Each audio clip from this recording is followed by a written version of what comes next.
From New York, this is Democracy Now! Today we are swept away by our joy at the fact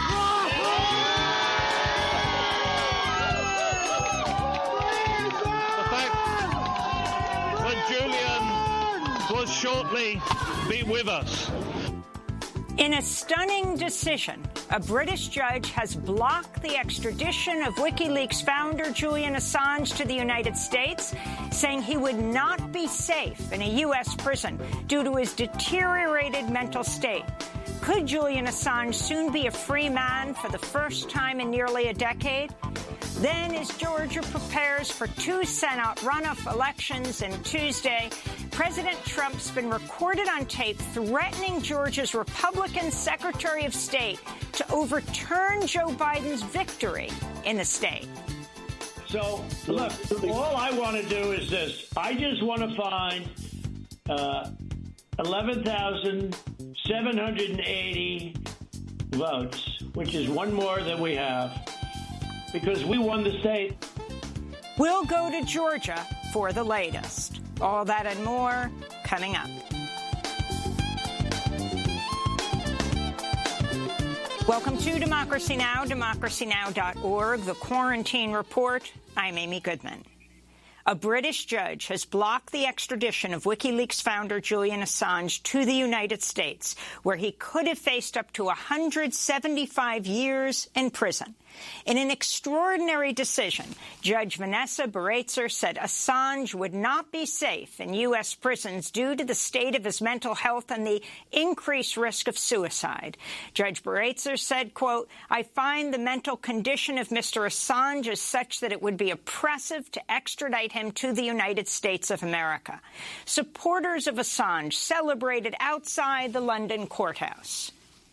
Do celebrate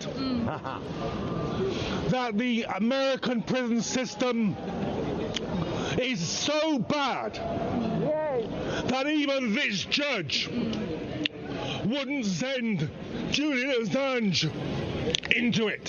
Yes.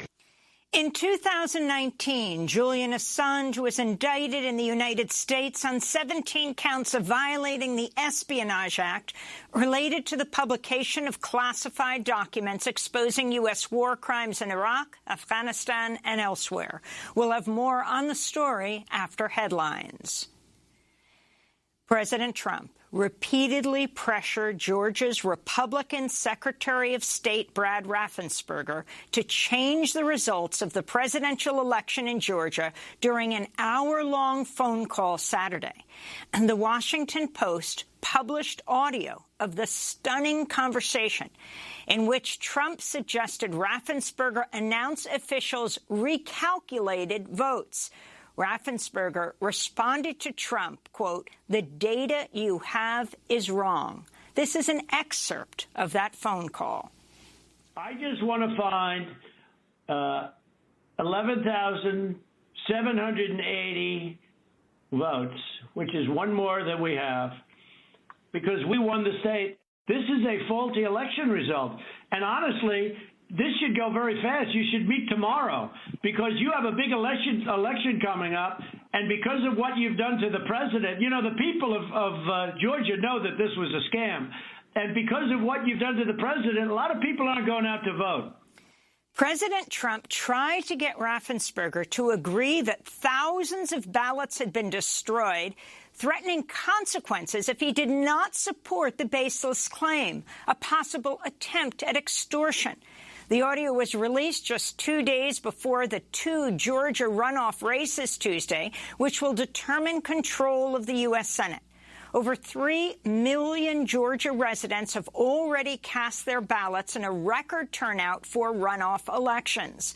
On Thursday, incumbent Republican Senator David Perdue said he was quarantining after possible exposure to the coronavirus. He's facing off against Democrat Jon Ossoff. Incumbent Republican Senator Kelly Loeffler is running against Reverend Raphael Warnock. Trump is campaigning in the conservative stronghold of Dalton, Georgia today, while President-elect Joe Biden will be in Atlanta. Vice President-elect Kamala Harris campaigned in Savannah on Sunday. In more election news, as many as 140 Republican Congress members and at least 12 senators plan to contest the official counting of the Electoral College vote on Wednesday. Senator Ted Cruz is spearheading the effort among senators in the latest desperate attempt to overturn Joe Biden's victory and buoy Trump's baseless claims of widespread voter fraud. Congress will still have a majority of lawmakers to certify Joe Biden's win. On Sunday, the 117th Congress was sworn in amidst the worsening coronavirus pandemic and Trump's attempts to overturn the election. Cori Bush, a Black Lives Matter activist, formerly unhoused single mother, was sworn in to represent Missouri's 1st congressional district. She tweeted, "I've survived sexual assault, police abuse, domestic violence, and being unhoused and uninsured. That's not a unique pain I carry. It's one that so many of us live with each day. Today, I take my seat in Congress to fight for a world where nobody has to endure that pain," she said. Nancy Pelosi was reelected as House Speaker by a narrow margin, with Democrats holding the slimmest majority in 20 years with 222 seats to Republicans 211, with 2 seats undecided. In its last major act, the 116th Congress voted on New Year's Day to override President Trump's veto of the $740 billion military budget bill. Senate Republican leaders did not allow an up or down vote on a House bill to increase coronavirus stimulus checks to $2,000 per person. This all comes as the U.S. has topped 351,000 COVID-19 deaths and 20.6 million confirmed cases as hospitals brace themselves for an even greater surge due to holiday travel and social gatherings. California remains an epicenter in the United States with over 45,000 new cases reported Sunday. Ambulances are reporting wait times of up to 8 hours to transfer patients to hospitals, which are already near their breaking point, in turn leading to a shortage of paramedics and longer 911 response times. Los Angeles morgues say they cannot keep up with the mounting daily death toll, which has averaged 178 over the past week, or 1 death every 8 minutes. Funeral homes have had to turn away grieving families. Shelters and services for unhoused people in L.A. are reporting being overwhelmed by new spikes in cases. In Tacoma, Washington, police evicted housing activists who'd occupied a Travelodge motel since Christmas to shelter over 40 unhoused people. The group Tacoma Housing Now has been requesting city officials take advantage of a federal funding program to cover the costs of housing people in unused hotel rooms during the pandemic. Baltimore recently announced it's extending contracts with hotels to accommodate unhoused people using FEMA funds through March. Meanwhile, the coronavirus variant, first identified in Britain, which is believed to be significantly more contagious but not more deadly, has now been reported in over 30 countries and 3 U.S. states: Colorado, California, and Florida. As frustrations mount over the slow rollout of vaccines, the U.S. will consider cutting Moderna doses in half for adults up to the age of 55. The U.S. has vaccinated just over 4.2 million people, falling far short of its original goal of vaccinating 20 million people by the end of 2020. In international news, India has approved 2 vaccines against COVID-19, the Oxford-AstraZeneca vaccine and Bharat Biotech's domestically developed Covaxin. Indian health experts and politicians expressed alarm that Covaxin was approved without any published data on its efficacy. India aims to inoculate 300 million frontline workers, elderly and vulnerable people out of its 1.35 billion population by August. Britain became the first country today to start administering doses of the Oxford AstraZeneca vaccine. In related news, the World Health Organization listed Pfizer-BioNTech's COVID-19 vaccine for emergency use Thursday, which should allow less wealthy countries to expedite their own regulatory approval process for the vaccine. In the Middle East, over 1 million Israelis, or over 1/10 of the population, has already received their first dose of the Pfizer-BioNTech shot, the highest rate of vaccination against the coronavirus in the world.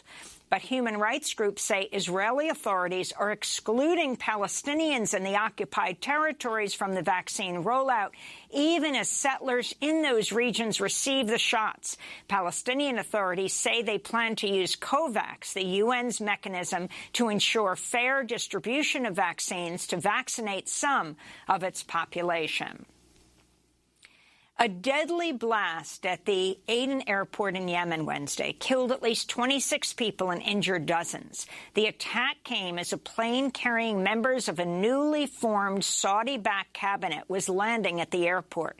3 international Red Cross workers, at least 1 journalist, were killed.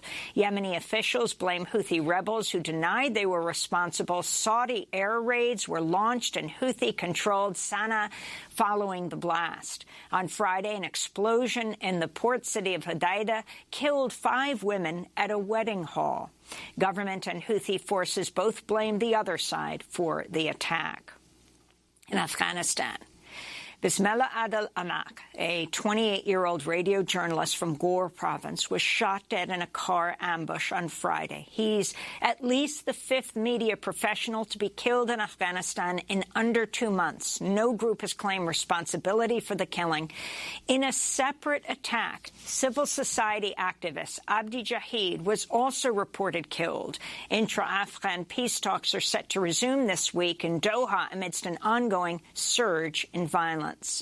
In Pakistan, the Islamic State has claimed responsibility for Saturday's attack on a coal mine in the western province of Balochistan, which left 11 miners dead. The killings sparked protests among members of Pakistan's Hazara Shia Muslim minority. This is Hazara lawyer Mohammad Raza. The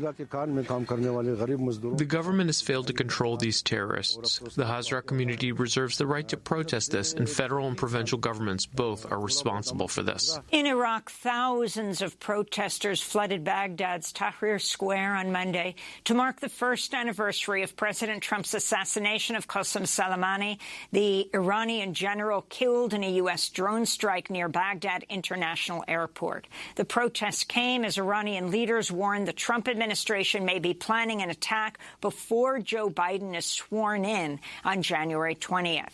The U.S. has flown B-52 bombers over the Persian Gulf at least 3 times over the past month, and over the weekend, the Pentagon reversed plans to withdraw the USS Nimitz aircraft carrier from the region. In Nigeria, the prominent journalist and activist Omoyele Sowore was beaten and arrested with other protesters at a peaceful New Year's Eve gathering in the capital, Abuja. The protesters were airing grievances against the Nigerian president, Muhammadu Buhari, when members of a police unit known as the Rapid Response Squad descended on their candlelight procession. Sowore reported he suffered a broken nose and was denied bail for allegedly violating COVID-19 protocols. Sowore Omoyele is a former presidential candidate in Nigeria and the founder of the New York-based news outlet Sahara Reporters. He was arrested in 2019 on charges including treason after he organized peaceful nationwide protests against Nigeria's government. To see our last interview with Sowore, go to democracynow.org. A warning to our audience. This story contains disturbing footage of a police raid. Police in Minneapolis have released body camera footage of the killing of Dalal Eid, a 23-year-old Somali American who was shot to death by police officers in a gas station parking lot last Wednesday. It was the first killing by Minneapolis police since the death of George Floyd May 25th. The Minneapolis Police Department says the video shows Eid fired at the officers first, but the footage is inconclusive and family members dispute the claim. About 8 hours hours after the shooting, just past 2 a.m. on New Year's Eve, Hennepin County Sheriff's deputies raided the home of Ead's family, where they zip-tied the hands of the adults as terrified children looked on. Video of the raid shows officers did not explain the reason for their search warrant and only told the family Dalal Ead had been killed as they were making their exit. The killing has sparked new protests in support of Black lives in Minneapolis. A panel of federal judges has reinstated the execution of Lisa Montgomery, the only woman on federal death row, for January 12th. The decision reversed a ruling 1 week earlier allowing for the postponement of Montgomery's execution because her lawyers contracted COVID-19. Montgomery's attorney is asking the court to reconsider the ruling. She was convicted for the gruesome 2004 murder of a pregnant woman, but advocates have been asking for clemency and say Montgomery suffers from mental illness caused by a life of abuse. If the execution goes ahead, Lisa Montgomery will be the first woman to be executed by the federal government in nearly 70 years. Samuel Little, a serial killer who confessed to committing 93 murders between 1970 and 2005, died last week at the age of 80. Little's victims included mostly young Black women who were estranged from their families or struggling with poverty or other issues, and their deaths did not receive widespread attention. Many of the murders were attributed to overdoses or accidental or undetermined causes. The FBI described Little as the most prolific serial killer in U.S. history. In Texas, authorities are investigating the death of Drill Sergeant Jessica Mitchell, whose body was found in a bullet-riddled car in San Antonio on New Year's Day. Authorities are also investigating the death of soldier Asia Graham in Texas, who was discovered dead in her military barracks on New Year's Eve. And the Census Bureau missed its December 31st deadline to produce its final counts for 2020. Those numbers will determine representation in Congress and the number of electoral votes in each state. If the results are not ready before Trump leaves office, his attempt to exclude undocumented people from the final count is expected to fail. And those are some of the headlines. This is Democracy Now!, democracynow.org, The Quarantine Report. When we come back, a stunning decision by a British judge. WikiLeaks founder Julian Assange will not be extradited to the United States. Stay with us. To my metal face bros with stomachs of cast iron, who've been into win and blast to the last siren. On the slow mode, the calm artist with the so-so chick chase them out like how he did the slow but now Milosevic. Anywho, how about the Yankees? Once I leave off stage, the party people thanks me. If I may speak freely, nasty like the freaky D'Angelo, sleazy, speak easy. Any fan of the limelight, in the mic stand with nothing but a stick of dynamite. It's risky business like hand-to-hand crack sale. The rappers who's better off on the cover of Black Tail.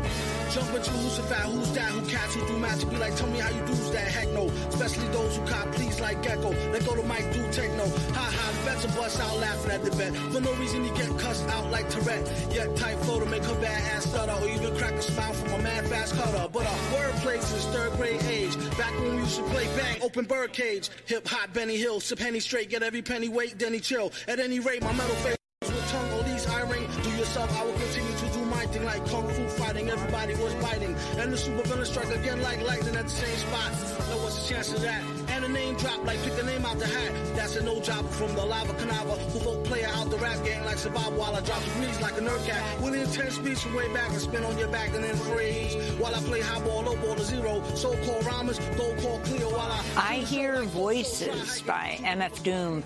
On New Year's Eve, it was announced the seminal rapper had passed away in October at the age of 49. This is Democracy Now!, democracynow.org, The Quarantine Report. I'm Amy Goodman. A British judge has blocked the extradition of WikiLeaks founder Julian Assange to the United States, where he would have faced up to 175 years in prison. In a stunning decision, Judge Vanessa Baratzer said Assange would not be safe in U.S. prisons due to the state of his mental health. Judge Baratzer said, quote, I am satisfied that in these harsh conditions, Mr. Assange's mental health would deteriorate, causing him to commit suicide. I find that the mental condition of Mr. Assange is such that it would be oppressive to extradite him to the United States of America, she said. The United States said it would appeal the ruling. Supporters of Assange, including former British Ambassador Craig Murray, celebrated outside the London courthouse this morning. Today we are swept away by our joy at the fact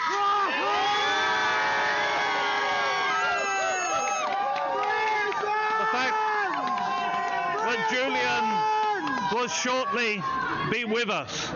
We have a judgment which I think makes an excuse to deliver justice, an excuse based on the appalling conditions in American prisons, an excuse based on the effect that would have on American mental health, and perhaps a sign that the authorities are not prepared to follow through the persecution and destruction of a man for political reasons.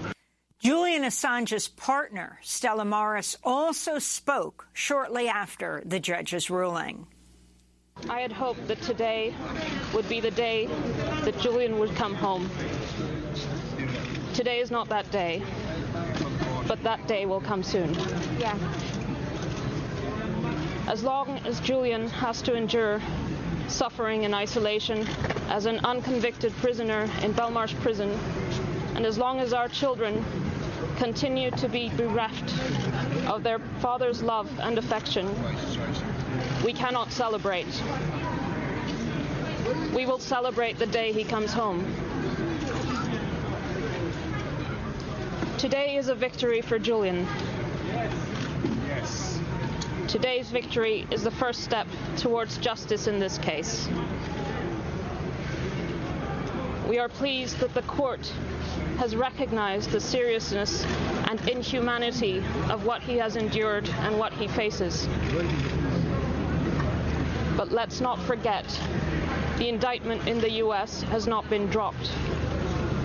We are extremely concerned that the U.S. government has decided to appeal this decision. It continues to want to punish Julian and make him disappear into the deepest, darkest hole of the U.S. prison system for the rest of his life. That can never happen. We will never accept that journalism is a crime in this country or any other. Stella Morris, Julian Assange's partner, is the mother of two of his children.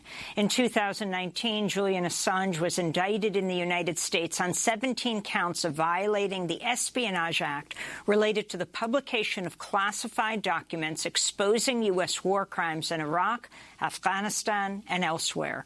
Press freedom advocates campaigned against his prosecution, saying it would set a dangerous precedent for prosecuting journalists. Assange has been locked up at Belmarsh, one of Britain's most high-security prisons, since his arrest in April of 2019.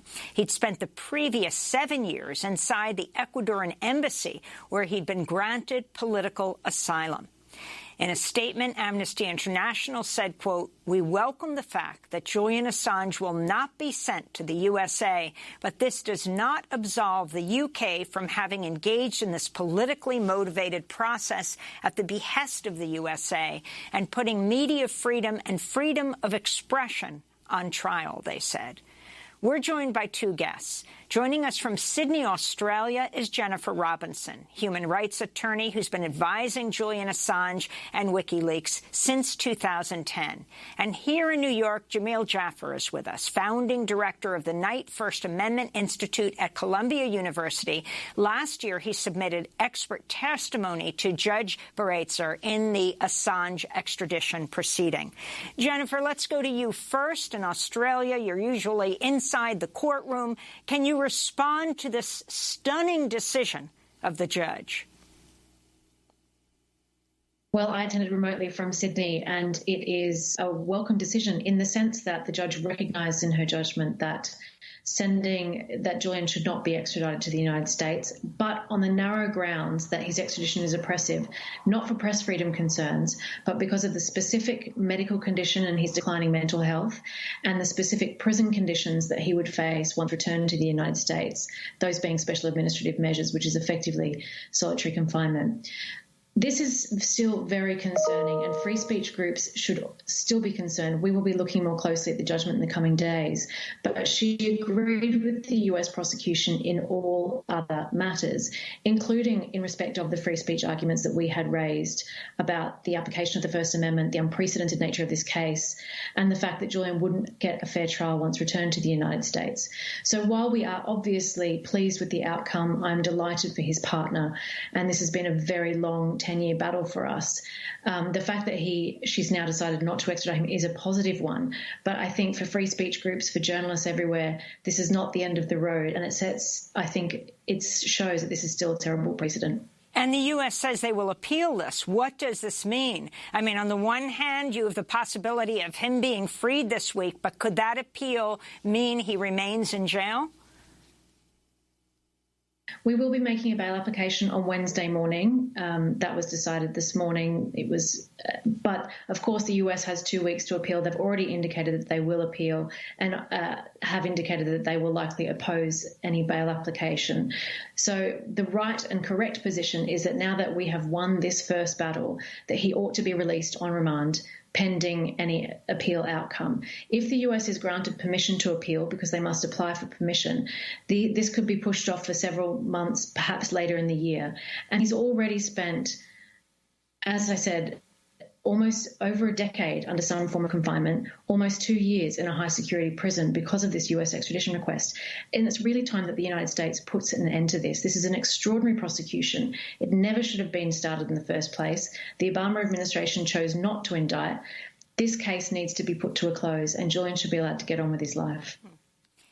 And for those who aren't familiar with what it is he released, can you explain this case and why he was inside in political exile inside the Ecuadorian embassy for so many years, and then taken by police and put into this supermax Belmarsh prison?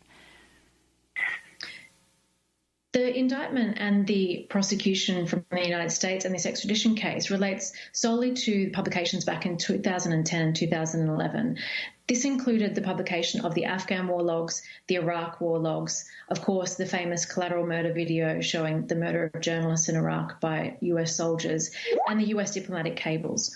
What we saw were evidence of war crimes, human rights abuse, and what was really important about the extradition proceedings is that we had evidence from human rights lawyers from around the world about the importance of WikiLeaks disclosures in human rights accountability efforts, whether we talk about Guantanamo Bay, the Iraq War, and so on. So this is what he was facing prosecution for, 175 years in prison for these important disclosures. And what's troubling about today's decision is that the judge has found that he could have been extradited had it not been for his medical condition. And that's a terrifying precedent for journalists. Jamil Jaffer, if you could respond, you filed expert testimony in his case to this, again, stunning decision that was made by the judge in Britain this morning. Yeah, I mean, I do think that the decision is important and surprising, a very significant victory for Julian Assange. I think the press freedom implications are more complicated. The judge, while ultimately holding that Assange can't be extradited to the United States on the basis of his mental health and the conditions under which he would be held if he were extradited here, the judge largely endorses the U.S. prosecution theory. And, you know, that theory is based on an indictment that sweeps very, very broadly. That basically the indictment is an effort to hold Assange criminally responsible for acts that journalists engage in all the time. And it doesn't matter whether Assange himself is properly characterized as a journalist. That may be an important debate, but legally it's completely irrelevant. The important fact is that Assange has been indicted on the grounds that he engaged in activities like cultivating confidential sources, maintaining their confidentiality or maintaining the confidentiality of their identities, and publishing classified secrets. And of course, those things, all of those things are integral to national security journalism. And the press freedom fear here is that the prosecution of Assange and even the indictment itself will deter journalism that is important and necessary and that should be regarded as protected by the First Amendment. And I think that, this ruling is, again, a victory for Assange, but insofar as it's an endorsement of the U.S.'s prosecution theory and of the underlying indictment, I think that indictment is going to continue to cast a kind of shadow over investigative journalism. In 2014, I interviewed Julian Assange inside the Ecuadorian embassy. He talked about the challenges whistleblowers face in U.S. courts. It is not possible for a national security whistleblower now in the United States to have a fair trial. It's not possible to have a fair trial because all the trials are held in Alexandria, Virginia, where the jury pool is comprised of the highest density of military and government employees in all of the United States. It's not possible to have a fair trial because the US government has a precedent of applying state secret privilege to prevent the defense from using material that is classified in their favor. It's not possible to have a fair trial because as a defendant in a national security case, you are held under special administrative measures, which makes it very hard to look at any of the material in your case, to meet with your lawyers, to speak to people, etc. So it's just simply not a fair system. So that's Julian Assange inside the Ecuadorian embassy where he had a political asylum in 2014. We may have among the most extensive global TV, radio broadcast interviews with Assange a number of times inside the embassy, also before that when he was under house arrest. And you can go to democracynow.org for that. But Jamil, last week you tweeted, "It is crucial to understand that the case isn't just incidentally about press freedom. The whole point of the case is to criminalize national security journalism." So let's talk about that. In fact, if you were listening to the judge today before the end, and I want to ask Jen Robinson about this, when she talked about his mental condition and what this could mean in U.S. prisons, a real indictment of U.S. prisons, it did sound like she was going in another direction on the issue of press freedom. Yeah, I mean, I think that what you have to understand here is that the Trump administration or the Department of Justice could have indicted Assange on much narrower grounds, and they did initially indict him on a violation of the Computer Fraud and Abuse Act. And that prosecution would have raised some press freedom concerns too, but the press freedom concerns would have been much less significant than the ones that are raised by this Espionage Act indictment. So there was a decision made at some point to indict Assange on these broader grounds, even though narrower grounds might have been available. And the decision was made even though the Obama administration decided that there was no meaningful way to distinguish Assange's activities from the activities of journalists and mainstream media organizations in the United States.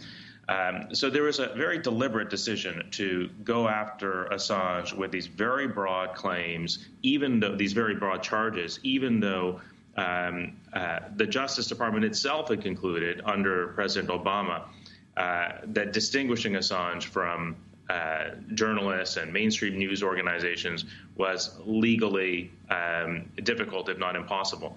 And I think that the only way to explain that decision is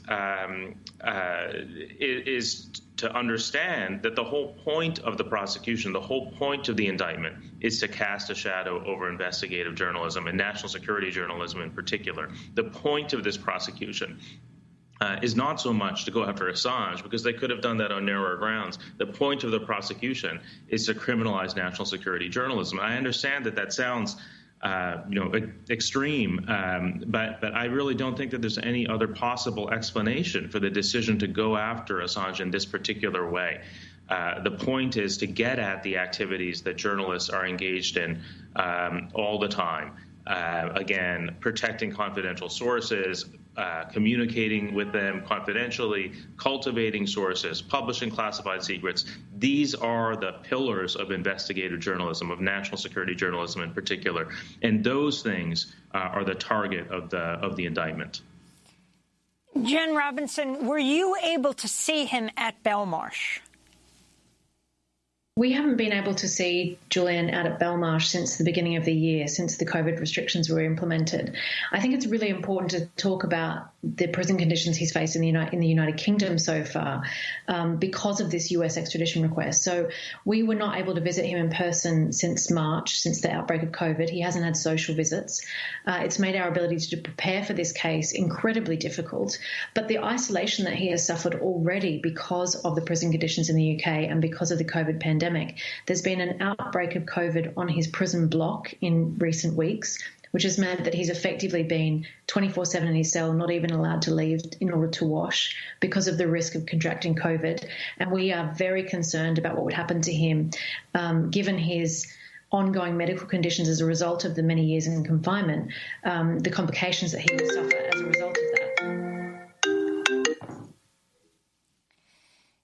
So, Jen, when Joe Biden was U.S. vice president, he likened WikiLeaks founder Julian Assange to a high-tech terrorist. That was the strongest criticism from the Obama administration.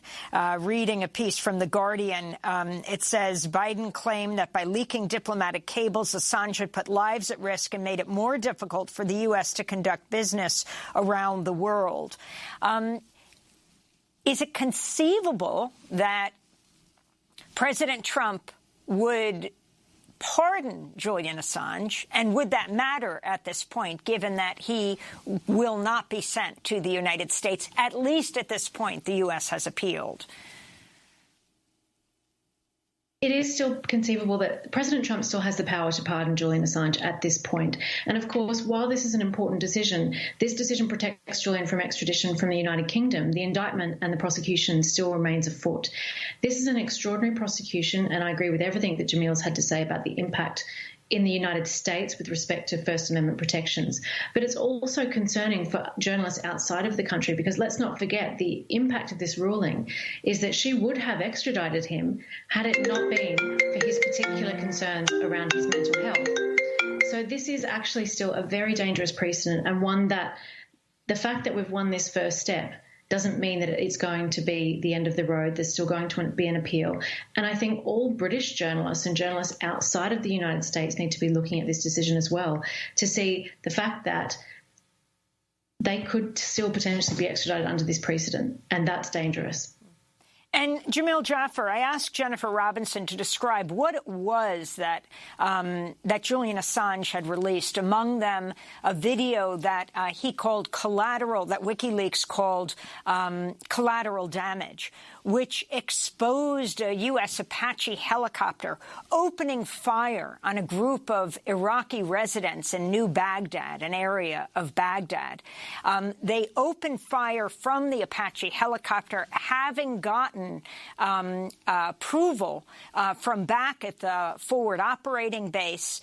And in addition to killing the Iraqis on the ground, they killed 2 Reuters employees, an up-and-coming journalist, Namir Noor Eldin, a videographer, and his driver, Saeed Shama, who is more than a driver. He often took Reuters journalists around when they were in Iraq. He was the father of 4.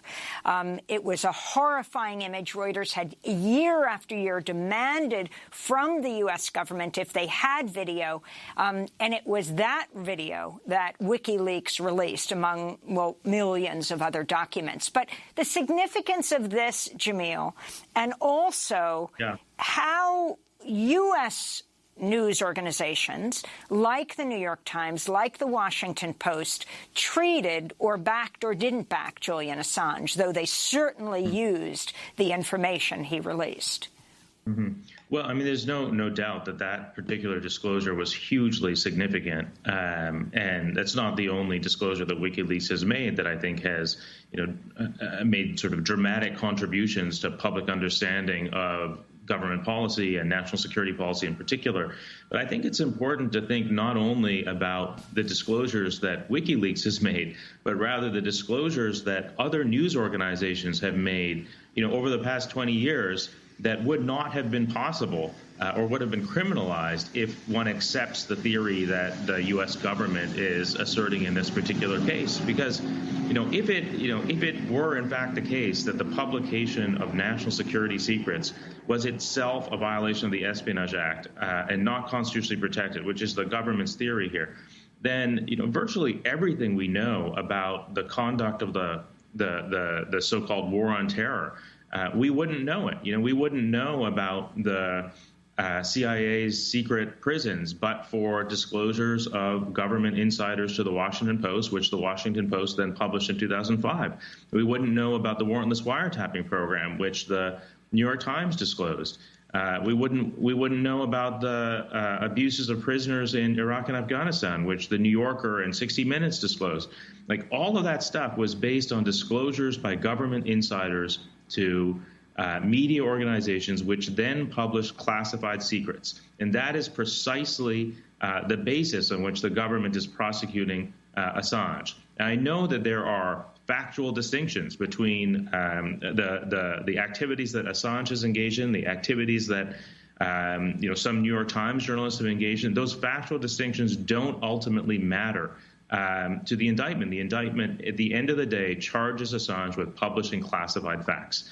And if you accept that publishing classified facts is not just a violation of the Espionage Act, but not constitutionally protected, then you are endangering not just the kinds of disclosures that WikiLeaks has undertaken, but the disclosures that other media organizations engage in literally every day. Finally, Jamil, I want to ask you about the push to pardon NSA whistleblower Edward Snowden. During a news conference last year, President Trump suggested he would consider granting Edward Snowden a pardon. There are many, many people. It seems to be a split decision. That many people think that he should be somehow treated differently, and other people think he did very bad things. And I'm going to take a very good look at it. So that's President Trump. Your final thoughts, Jamil? Yeah, I mean, I think we should welcome a pardon of Snowden, whoever it comes from. I would have welcomed it had it come from President Obama, and I would welcome it if it came from President Trump. I think that Snowden has contributed a huge amount to public debate about government surveillance. There are all sorts of reforms to the law that can be traced to Snowden's disclosures in particular. Snowden's disclosures helped us understand the extent to which government officials had misled the public about the scope of the NSA's activities. I think it would be entirely appropriate to pardon him. And I think that it's intolerable that whistleblowers who report to the public gross abuses of civil liberties and human rights pay this very high cost for those disclosures, while the officials who authorize those abuses are appointed to higher and higher posts. I think that's intolerable, and for that reason, I would welcome a pardon. Well, I want to thank you for being with us. And again, Edward Snowden just announced he just had a baby with his partner. They live in Moscow now. This is Democracy Now! I want to thank Jamil Jaffer, Knight First Amendment Institute at Columbia University. He is the director there. And I want to thank Jennifer Robinson, speaking to us from Sydney, Australia. She is an advisor to Julian Assange and WikiLeaks. Next up, as Georgia prepares for 2 Senate runoff elections on Tuesday, President Trump caught on tape threatening Georgia's Republican Secretary of State to overturn Joe Biden's victory in the state. Stay with us. Georgia, Georgia,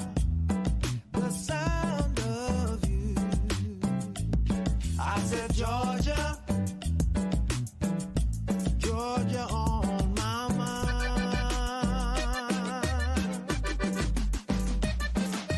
Georgia,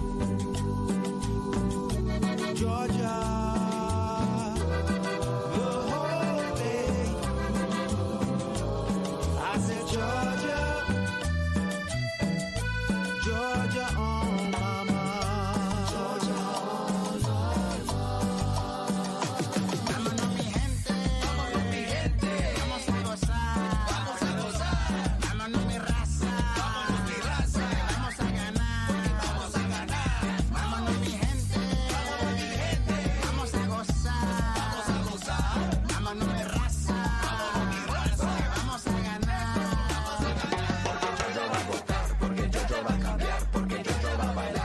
Georgia on My Mind by Las Cafeteras. This is Democracy Now!, democracynow.org, the Quarantine Report. I'm Amy Goodman. As we look now at President Trump's extraordinary hour-long phone call to pressure Georgia's Republican Secretary of State, Brad Raffensperger, to find enough votes to overturn Joe Biden's victory in Georgia's 2020 election. Trump made the call Saturday, nearly 2 weeks before he's due to leave office, and just days before Tuesday's runoff elections in Georgia that will determine the control of the U.S. Senate. The Washington Post released audio of the call Sunday after Trump tweeted he'd spoken to Raffensperger and claimed he was, quote, unwilling or unable to answer questions about allegations of voter fraud. Raffensperger tweeted in response, quote, respectfully, President Trump, what you're saying is not true. The Washington Post obtained the recording of the call in which Trump both berates and begs Raffensperger and even threatens him with criminal charges if he refuses to pursue the false claims and change the certified election results. During the call, Trump also said he could tell he had won Georgia based on rally size, the sizes of his rallies in Georgia. This is part of the exchange. We have won this election in Georgia based on all of this. And there's nothing wrong with saying that, Brad. You know, I mean, having a correct, the people of Georgia are angry.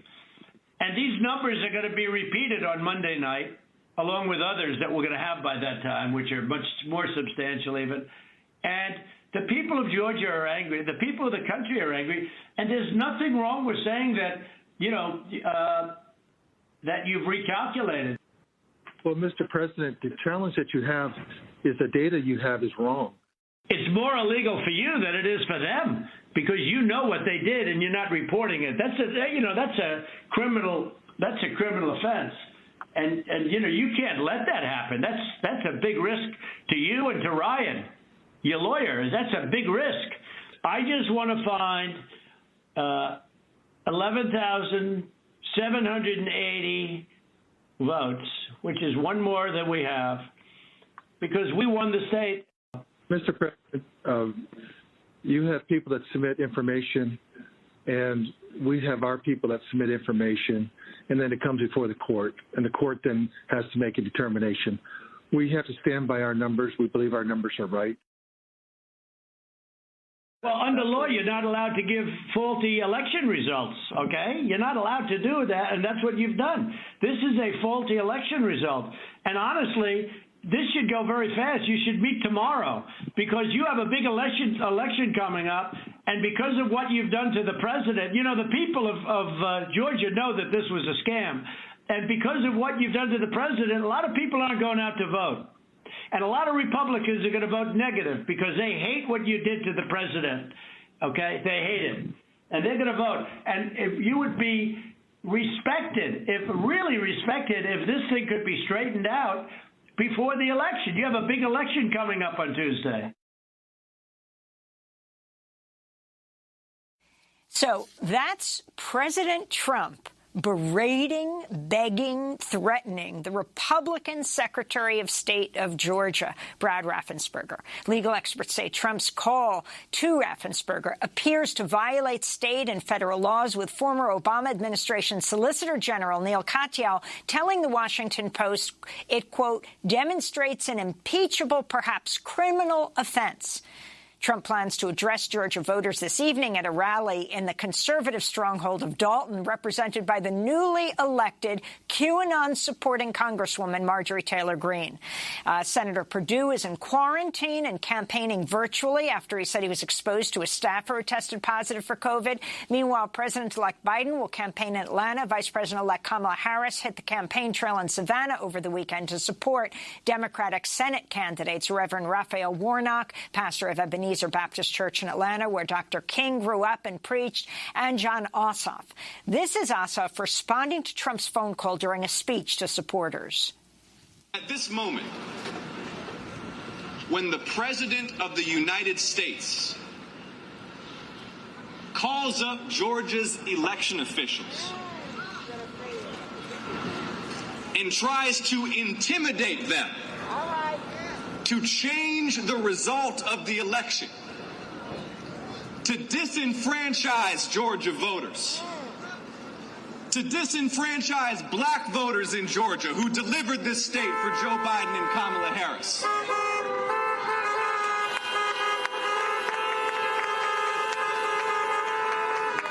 That is a direct attack on our democracy.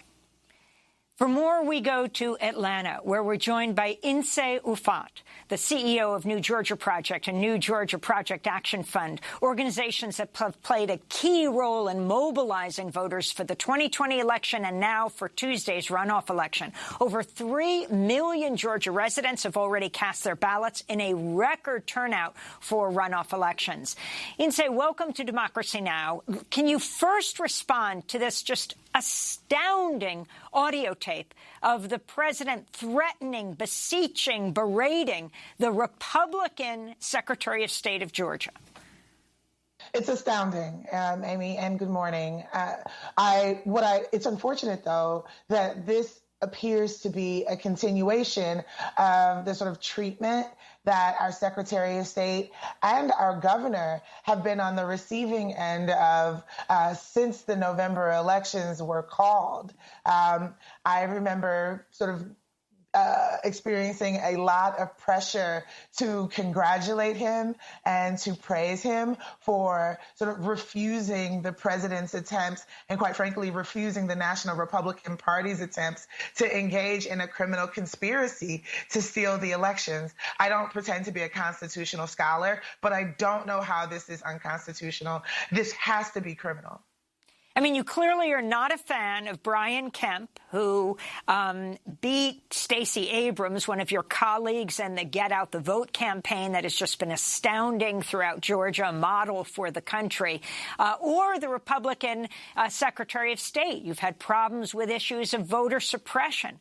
But what was your response to how Brad Raffensperger and his attorney, who was on the call, Ryan Germany, what did Trump say when he was talking to Ryan Germany? He said, what's wrong with you? I heard your lawyer is very difficult, actually, but I'm sure you're a good lawyer. You have a nice last name. Wow. Is my reaction. But one, I was like, this is absurd. Under any other circumstances, again, this would be disqualifying. I think my concern the Secretary of State's office knew that they were recording the phone call. And so my response is, they comported themselves, I guess, as if they knew that the phone call was being recorded, and they comported themselves as if they knew that they would eventually release it. Again, they are doing their jobs barely, but in some areas they are still very much attacking our sort of elections infrastructure, constructing barriers to participation that Georgia voters have to clear in order to exercise the franchise and participate in our elections. Which are what are those obstacles even still? Oh, well, we are talking about they have cut the number of days for early voting during these runoffs. They have cut the number of early voting locations in some major counties like Cobb County. They've cut over half of the early voting locations. They have cut the number of ballot boxes, drop boxes, where people can, in a COVID-safe way, drop off their absentee ballots. They have announced that they intend to criminally prosecute any group or individual that provides comfort to voters who are waiting in long lines. So our line warming sort of comfort activities, hot chocolate, pizza at the polls, water at the polls, scarves, gloves, PPE. If groups participate, they have been threatened by the Secretary of State in his most recent memo with criminal prosecution. So we are... I want to go to President Trump specifically attacking your colleague, the former gubernatorial candidate, Stacey Abrams. And Stacey Abrams is laughing about, she's going around saying these guys are dumber than a rock.